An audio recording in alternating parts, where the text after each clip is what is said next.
Hello दोस्तों, good morning, नमः संस्कृताय। आप सभी का यमएस क्लासेस 1 में स्वागत है। आज लेकर हम उपस्थित हुए हैं जो है दोस्तों मुद्रा राक्षस की सूक्तियां। इससे पहले हम सामान्य परिचय और प्रश्नोत्तरी का जो एपिसोड है उसको हम दे चुके हैं। 2 भाग जो है उसको हम दे चुके हैं। जिसको प्राप्त नहीं हुआ है वह जाकर यूट्यूब चैनल पर सर्च करके देख सकता है। ठीक है दोस्तों, तो आज का हमारा जो है क्लास है सूक्तियों पर है। क्या है आज का हमारा क्लास? सूक्तियों पर है। मुद्रा राक्षस की इम्पोर्टेंट जो सूक्तियां उस पे हैं। ठीक है दोस्तों, तो आइए हम इसको स्टार्ट करते हैं। इसमें जो है दोस्तों मुद्रा राक्षस जो है, मुद्रा राक्षस का अर्थ है मुद्रा जो राक्षस से प्रतिनायक है, उसकी जो अंगूठी है मुद्रा है उसको चाणक्य को प्राप्त हो जाता है। उसी के माध्यम से वो कूटनीति और राजनीतिक खेलकर राक्षस को अपनी तरफ मिला लेता है। राक्षस कौन रहता है दोस्तों? तो नंद वंश का आमत्य रहता है। जो मंत्री होता है वह बहुत ही वीर और शक्तिशाली रहता है, और जिसको जो है चाणक्य अपनी तरफ मिलाकर वह चंद्रगुप्त का आमात्य बनाना चाहता है, और इसमें उसको सफलता भी प्राप्त होती है। ठीक है दोस्तों, तो ये हमारा सामान्य परिचय है। इसको आप यदि देखना चाहते हो देख सकते हैं। आइए इसको हम देखते हैं कि इसकी सूक्तियां कौन सी है। इसकी सूक्तियां हमारी प्रथम जो सूक्ति है अत्यादर शंकनीय, पहला जो सूक्ति हमारी है इसमें जो है चंदन दास का कथन है। चंदन दास सोचता है अपने मन में, क्योंकि चंदन दास को जो है चाणक्य बुलाया रहता है, अपने घर पर बुलाता है। चंदन दास को चाणक्य अपने घर पर बुलाता है तो उसका बहुत सेवा सत्कार करता है। चंदन दास का जो है चाणक्य बहुत सेवा सत्कार करता है, तो वह सोचता है कि अति आदर है शंकनीय, आज जो है हमारा आदर बहुत सत्कार हो रहा है जो शंकनी है। क्योंकि यदि किसी का आदर सत्कार नहीं हो रहा है, इससे पहले जो है चाणक्य उसको देखना नहीं चाहता था, उससे बातें नहीं करता था। चंदन दास से अचानक अपने घर पर बुलाकर उसका आदर सत्कार कर रहा है, तो यह आदर सत्कार जो है अत्यधिक शंकनी है, बहुत अधिक शंका उत्पन्न करने वाला है कि कुछ न कुछ नष्ट अनर्थ होने वाला है। तो अत्यधिक आदर जो है शंकनी होता है। चंदन दास जो अपने मन में सोचता है, चंदन दास जो है अपने मन में सोचता है,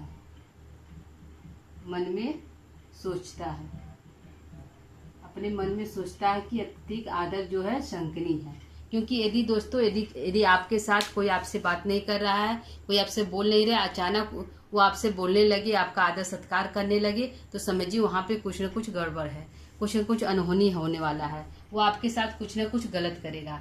तो वही है दोस्तों, ये इम्पॉर्टेंट है, वेरी इम्पॉर्टेंट है, इसलिए कि यह हर दृष्टि से इम्पॉर्टेंट है। ठीक है, वेरी इम्पॉर्टेंट है, परीक्षा में पूछी गई है कि अति आदर शंकनीय। यह जो कथन है किस ग्रंथ से लिया गया है? तो मुद्रा राक्षस से लिया गया है। यह किसका कथन है कि कौन सोचता है? तो चंदन दास सोचता है अपने मन में। ठीक है, चंदन दास जो अपने मन में सोचता है कि अति आदर शंकनीय है, अत्यधिक आदर जो है शंकनी देता है। दूसरा देखते हैं दोस्तों, हमारी दूसरी सूक्ति क्या है? गजेंद्राश्च नरेंद्राश्च प्राय सिदंती दुखता। चाणक्य जो है वह कहते हैं, चाणक्य का कथन है, चाणक्य कहते हैं, चाणक्य का कथन है,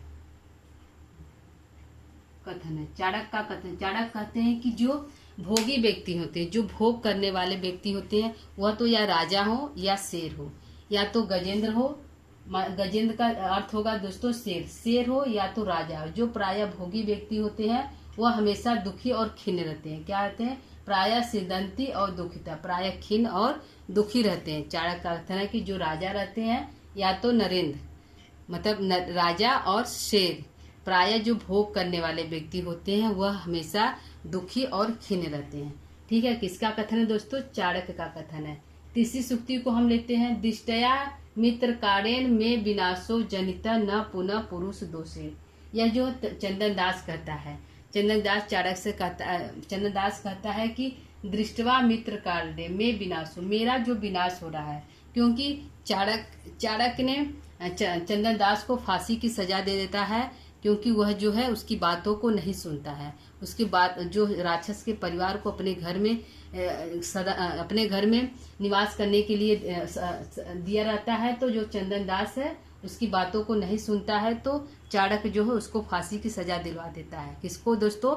चंदन दास को। जिससे चंदन दास कहता है कि मेरा जो विनाश हो रहा है मेरे मित्र के कारण हो रहा है। क्या दोस्तों?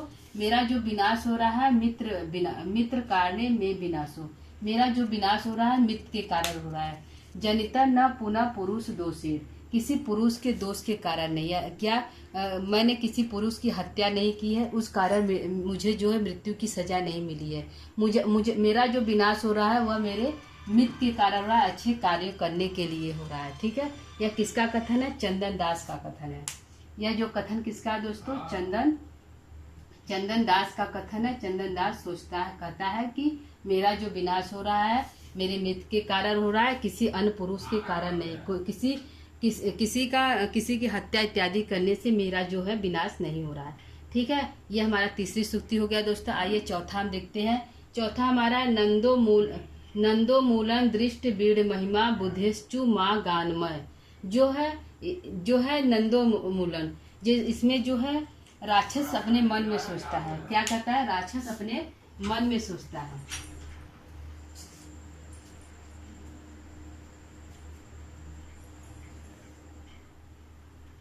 राक्षस जो है दोस्तों अपने मन में सोचता है। क्या सोचता है? राक्षस जो है अपने मन में सोचता है। राक्षस अपने मन में सोचता है। मन में सोचता है, क्या सोचता है? कि नंदो उन्मूलन दृष्ट बीड़, जो बीड़ शक्तियां लगी हुई है। कौन सी बीड़ शक्तियां दोस्तों? जो चाणक्य जो अपनी पूरी शक्ति लगाकर राक्षस को अपने तरफ मिलाना चाहता है और नंद वंश का समूल नाश करना चाहता है। नंदो उन्मूलन, नंद वंश का समूल नाश करने वाली जो बीड़ शक्तियां लगी हुई है, उसमें जो मेरी बुद्धि है, जो मेरी चंदनदास मन में सोचता है कि जो नंद वंश का पूर्ण नाश करने के लिए जो मेरी वीर शक्तियां लगी हुई, जो शक्तिशाली महिमा लगी हुई है, चाणक्य इत्यादि लगे हुए हैं, उसमें जो मेरी बुद्धि है, बुद्धिश्चु माँ गानमम, जो मेरी बुद्धि है वह मुझसे दूर न हो जाए, वह मुझे छोड़कर न चले जाए, यानी वह मेरी जो बुद्धि है मेरे साथ साथ चले। बुद्धश्चु माम गानमम, मेरी बुद्धि जो है मेरे साथ साथ चले। ठीक है दोस्तों, ये हमारा अर्थ हो गया। एक बार फिर देखते हैं। नंदो उन्मूलन दृष्ट बीड़ महिमा बुद्धस्तु माँ गानमय, राक्षस अपने मन में सोचता है कि जो बीड़ महिमाएं, जो शक्तिशाली महिमा नंद वंश की जड़ सहित नाश करना चाहता, उसमें जो मेरी बुद्धि है मेरे साथ चले, मेरे साथ रहे। ठीक है, अगला हम देखते हैं। पांचवा हमारी सूक्ति क्या है? एक मपी नीति बीजम बहु फलता मेति यश तो। इसमें राक्षस कहता है कि अरे इसमें राक्षस जो है अपने मन में सोचता है। राक्षस कहता है, क्या कहता है? राक्षस कहता है कि चाणक्य की एक जो नीति की बीज होती है, नीति की जो एक बीज होती है, एक मपी, एक जो नीति की बीज होती है, बहु फलता मेति यश तो, बहुत से फल को देने वाली होती है। राक्षस जो अपने मन में राक्षस कहता है कि चाणक्य की एक जो नीति की बीज होती है, क्या है? राजनीति की जो एक बीज होती है वह बहुत से फल को देने वाली होती है। एक मपी, एकम अपी, एक भी नीति की बीज जो है बहुत से फल को देने वाली होती है। किसका कथन है दोस्तों? राक्षस कथन है। किसके बारे में? चाणक्य के बारे में है। अगला हम देखते हैं। छठवीं हमारी सूक्ति क्या है? न ही प्रयोजनम अपेक्षण न ही प्रयोजनम न अपेक्षमाणा स्वप्न अपि चाणक चेष्टते। चाणक्य का कथन है। चाणक्य स्वयं कहते हैं। यह क्या है? चाणक्य का कथन है। चाणक्य स्वयं कहते हैं। चाणक्य क्या कहते हैं? चाणक्य स्वयं कहते हैं कि चाणक्य का जो चेष्टाएं होती हैं वह स्वप्न में भी, चाणक्य जो प्रयोजन करता है, जो स्वप्न में भी वह विफल नहीं होता। प्रयोजन न अपेक्षा, स्वप्न में भी चाणक्य की जो नीति होती है वह विफल नहीं होती है। क्या है दोस्तों?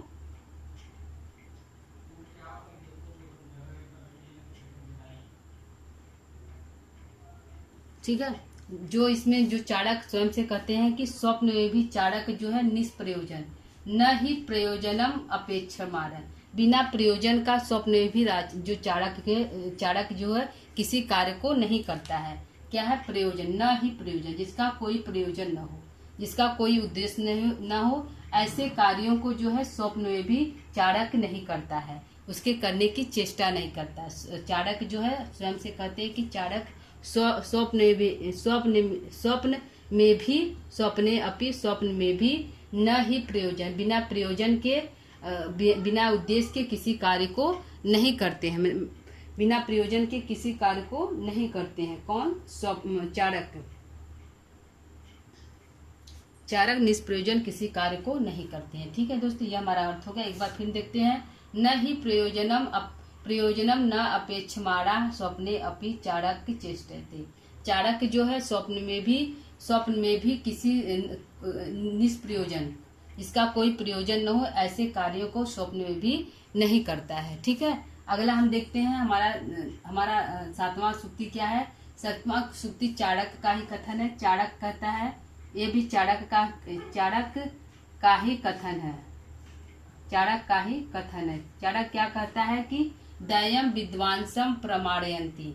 भाग जो है, जो मूर्ख लोग होते हैं वह भाग पर विश्वास करते हैं। दयम माने भाग होता है, जो है मूर्ख लोग होते हैं वह जो है भाग पर विश्वास करते हैं। और चाणक्य जो है कर्म पे विश्वास करते हैं, कार्य और जो कर्म पर विश्वास करते हैं। और चाणक्य कहते हैं कि जो मूर्ख लोग होते हैं वह भाग पर विश्वास करते हैं। ठीक है, अगला देखते हैं। हम 8वां सूक्ति देखते हैं। गंडस्परी विस्फोट। ठीक है, यह पंचम अंक का कथन दोस्तों राक्षस कहता है। राक्षस मलय केतु के बारे में कहता है।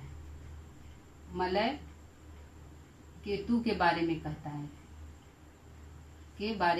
है। क्या जब पंचम अंक में दोस्तों जो मलय केतु जब है, पंचम अंक में जब मलय केतु जो है राक्षस पर आरोप लगाता है, क्योंकि यहाँ पे चाणक्य जो है राजनीति खेल चुका होता है, उसके मोहर को मुद्रा के माध्यम से मलय केतु के पास एक पत्र भेजता है कि मतलब कि शत्रुता का पत्र भेजता है, जिससे जो है मलय केतु उस पर विश्वास कर लेता है और जो है इसके राक्षस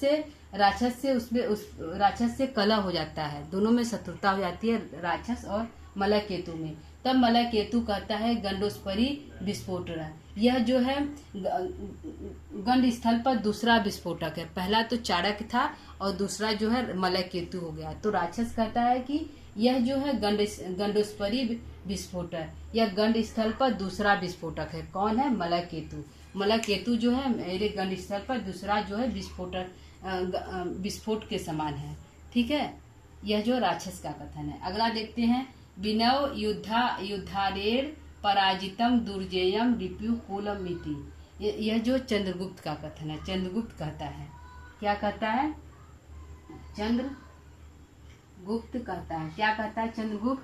कि जो बिना युद्ध के ही, जो जिस युद्ध को दुर्जय शत्रुओं से सरलता पूर्वक बिना युद्ध के ही जो है राज को जीत लेते हैं। कौन? चाणक्य। और जिसको कठिनता पूर्वक जिस राज्य को नहीं जीता जा सकता था, उसको चाणक्य ने बहुत सरलता से पराजित दुर्देयम रिपु कुलमिति, शत्रुओं को पराजित कर दिया बहुत ही बिना युद्ध के। विनयेव युद्धा आर्यन। ये जो आर्य है, आर्यन किसके लिए आया है? चाणक्य के लिए आया है। तो चाणक्य आर्य जो है,